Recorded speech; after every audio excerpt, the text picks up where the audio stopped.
we're having a sample here. It is a hem allowance. It's overlocked and top stitched, and I've prepared this earlier for you. So I've got my seam here. This is my hem length. I've overlocked my hem and I've overlocked my seam, my side seams, and I've marked with a cross pin going across. I measured 4 centimeters going up from the edge.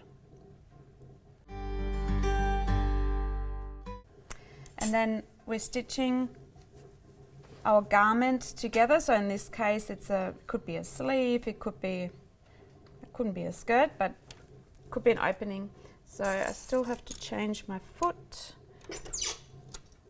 Need a standard foot for this.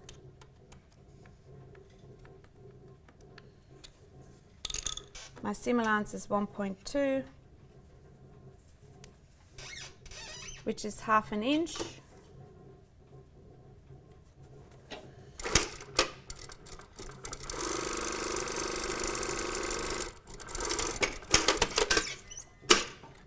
Back tack on both ends. So when making hems or completing hems, you always stitch your seam first and then you're working onto your hem allowance. So what we have here, I need to press this open.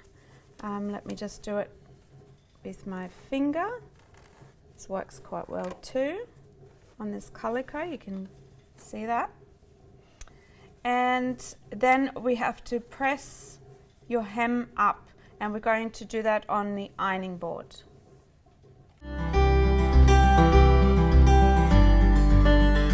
So I have my hem, my sleeve hem. I'll call this a sleeve because that's quite narrow.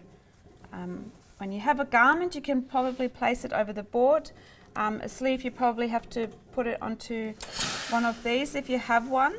If not, you can also try and do it flat on there, opening that and then pressing your hem allowance up into the garment.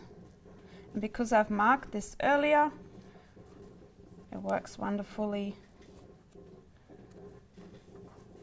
Going around, pressing my hem up like that. You can now press, make sure that you don't press a crease into here. You can press that like that.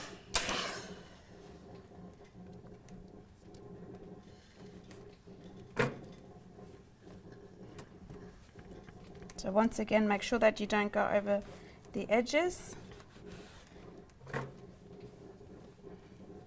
Okay, and we're ready to stitch the hem down.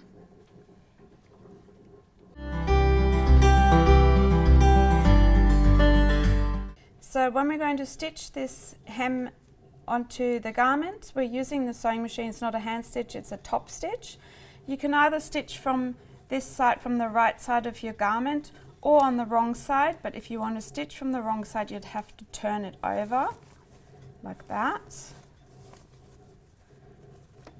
And then stitching it along here so you get a good feel of where your seam sits. And what I'm going to do is place my foot so it's somewhere within your overlocking, and I'll be guided by the side here. You could have a magnet on the side, you have maybe some in your kit, a little magnet. I'm guided by this line here, and I'm going to stitch my hem down. When you start stitching your hem, make sure you start on a seam. Never start in the middle of the garment. It's always nicer on the seam, and you can have the seam secured and overlapped as well. So I'll start on this end. And I'm not focusing so much what it does along here. I'm focusing more that I'm going straight and following my guide here. Putting the pin, placing it a bit better.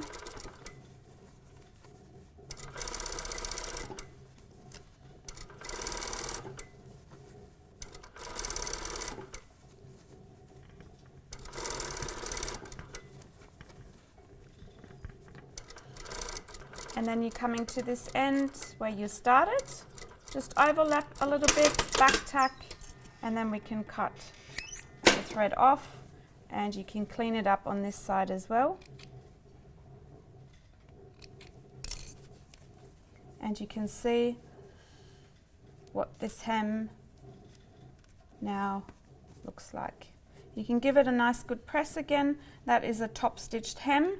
My hem allowance was 4 centimeters. If yours is 3, then you obviously use 3 centimeters. If it's 6, you use 6 centimeters, depending on what hem allowance you have used in your pattern.